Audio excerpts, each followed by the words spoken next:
exciting day. This is our first national that Copperhead will ever be attending, and so I'm really excited. Our other member, Ryan, who has appeared in a couple of our videos so far, he is going to meet me there from South Carolina.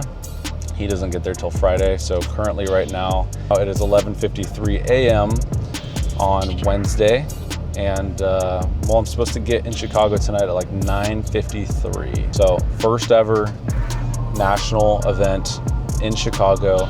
It's gonna be really exciting. So just continue to follow along with this vlog, and let's get over to the airport and go from there.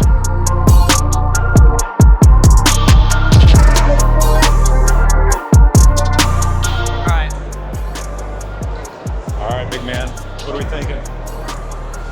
I think, well, I saw Kyle, social media is king of cards. Fellow content creator, shout out. So, no, we saw Kyle at his booth. The line is crazy, so I think we're gonna try to talk to him at 6 o'clock when everyone has to leave. So since we're with a vendor, we get to stay a little bit later to help clean up. And so hoping we can catch him at the end of the show tonight and talk to him. Where are we currently? We're upstairs. We're upstairs, yeah. So we're actually looking for Trike. He posted on his Instagram story to come chat with him and buy and sell. So that's what we're looking for right now. He's also a California guy, so it'd be good to establish a connection there. I saw some cards that are listed. It says like book, and it has like a way higher price than if it just said like just buying it. Yeah.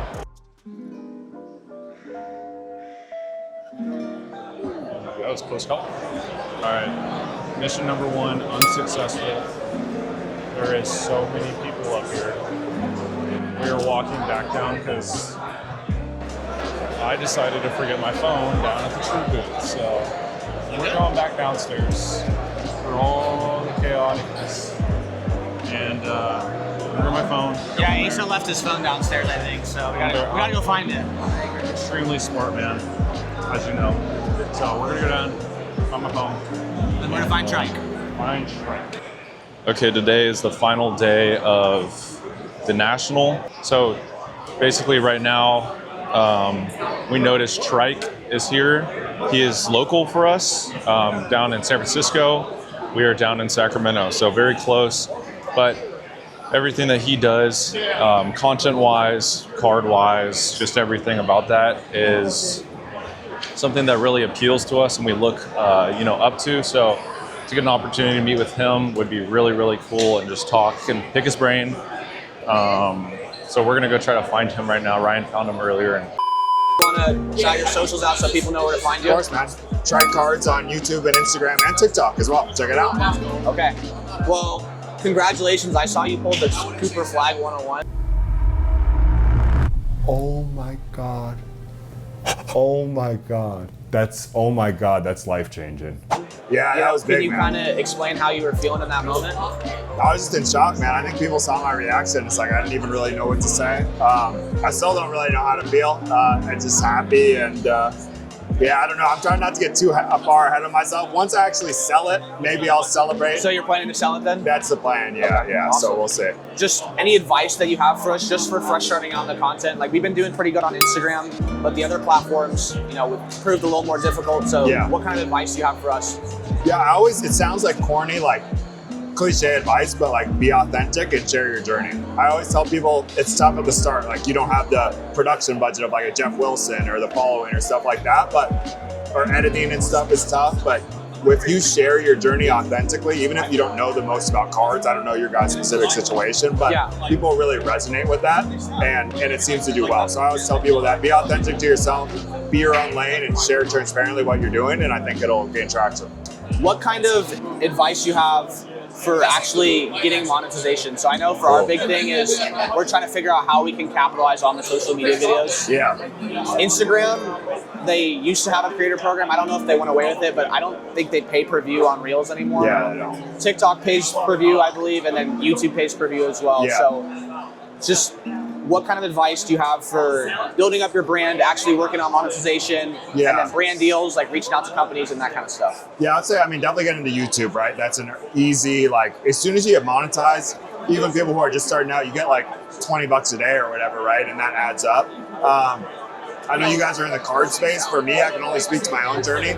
It's really hard to make money at the beginning on content. So I kind of use the cards almost to fund the content, that the brand deals and all that stuff comes down the line. Honestly, my advice would be, I don't know your guys' specific situation, but build the audience and then the money will come. I know it's not a luxury for a lot of people, but like just put out good content, try to grow the pie as big as you can, and then sponsors and all that stuff will just come naturally, you know. Kind of a fun question. What's one card you regret selling? Ronaldo 2017 Topps Chrome Gold. Got it at my first Dallas card show. It's one of my grail cards, and yeah, I shouldn't have let it go. It was a BGS 9.5, but I sold it for $4,500, I think. I bought it for $4,000. I mean, it's not like it's gone absurd. It's probably like a 14K card now.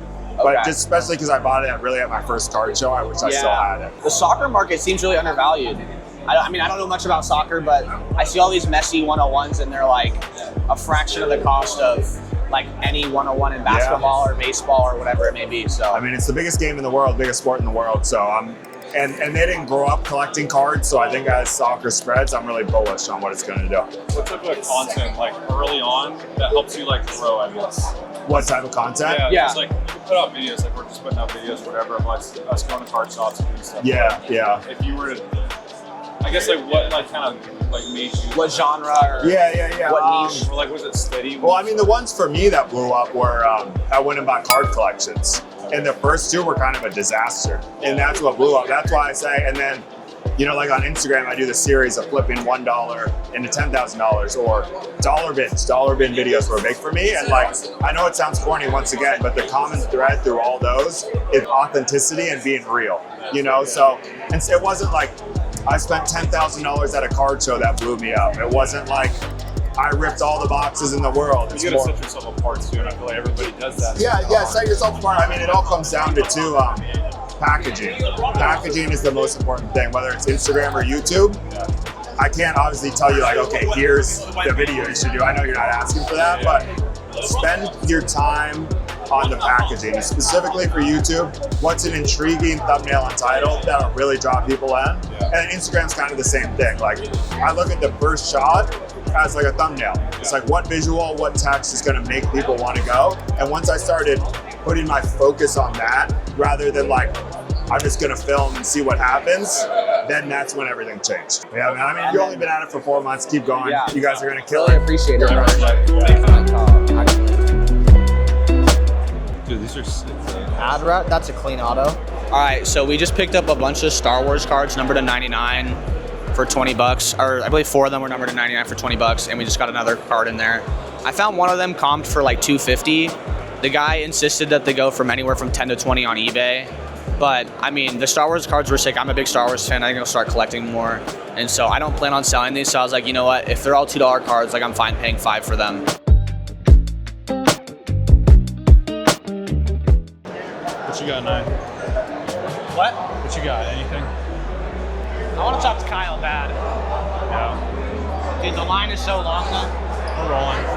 Figuring stuff out. We'll talk to him later. That's the regular Bowman. I'm not getting fleeced this time.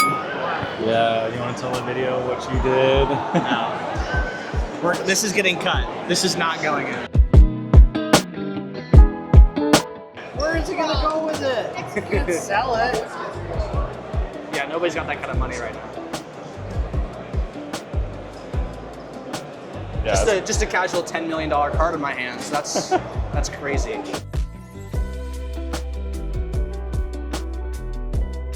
Remember those metal Jerry Rice he just bought? He bought the same thing, but of Kevin Garnett and Derek Fisher. Big purchases. Thank you for doing this. Do you want to shout out your socials for anyone who doesn't know? Yep, you can find me at King of the Cards. Cards is with a K. We're on YouTube, Instagram, and TikTok. Okay, so we're new to the social media thing. So do you have any advice, like if you were to start over from scratch, what would you do the same and what would you do different? The same, I would keep believing in it even though people were telling me it wouldn't work.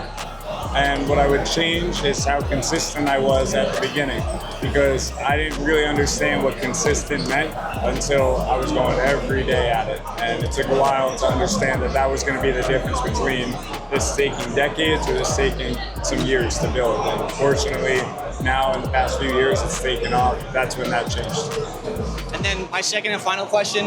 So having a lot of followers and a lot of views doesn't necessarily mean you make money off the videos. What's the next step in like getting your brand to where you can actually monetize and profit off those social media videos? Well, there's different revenue streams. I think for us, we want to stay true to the brand. So I try to only work with partners in any way that benefit our community or do things in this space. It's not always easy, but at the same time, you can find other ways that benefit your people while making you money that don't rub anybody the wrong way. Yeah, exactly. So, like, we sell merchandise, and that's a cool thing that we've started, a good way to give back as well. The online platforms, some of them have revenue streams. It's not always as glamorous as people think. My main business is cards, but if you have a few different ways to make money within it, whether it's merchandise or directly from YouTube or from partnerships with different companies, that kind of adds together and it helps. Thank you for your time. I very much appreciate you. Your time's valuable. So we were kind of unsuccessful selling the Walker Jenkins, so I'm just going to hold on that until he makes his debut. But I bought this at the start of the season for $280. Last sales $460, sales at $470. So I'm trying to get rid of this right now, make my profit, flip the money.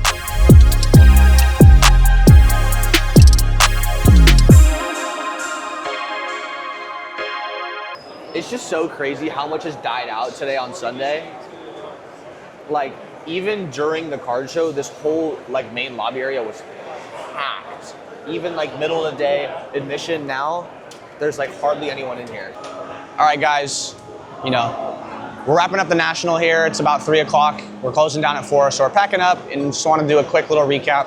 So first and foremost, the first thing that happened is we sold that Ken Griffey Jr. downtown. I paid about $33.50 for it, sold it for $4K cash. So about $650 profit there. And then with those profits, we went and bought a Tom Brady Bowman PSA 7 for $3,800. Overpaid a little bit on that one, but we're super excited on how his market's gonna increase in the next year just with him going to the Hall of Fame. So we're gonna hold that one long term. And then I went and sold my Jose de Paula auto, or PSA 10 auto, first Bowman, for $400, paid about $280 on that one, so made about $120 profit. So overall, a very, very successful weekend. Give thanks out to Kyle, the King of Cards, for letting us spend a few minutes with him and pick his brain about it. I know he's super busy. Dude, the line was crazy just to talk to him all weekend. So big thanks to him. Also, big thanks to Trike Sports. You know, super down-to-earth guy. He spent 5 to 10 minutes with us just talking, giving us advice. So thank you to him. And then the most thanks to Imran and the True Sports Cards team. They really made this all possible. They let us crash their booth. Asa edited all the videos all weekend for them, so make sure to go check those videos out. All right, guys, I really appreciate you guys following along with this content at the National. It's a wonderful time to be here and check out everything. And, you know, it's a one-of-a-kind thing and experience for us to even have an opportunity to do. So if you like our content, please like, subscribe, and comment, and let us know what you want in a future video. Like always, stay blessed.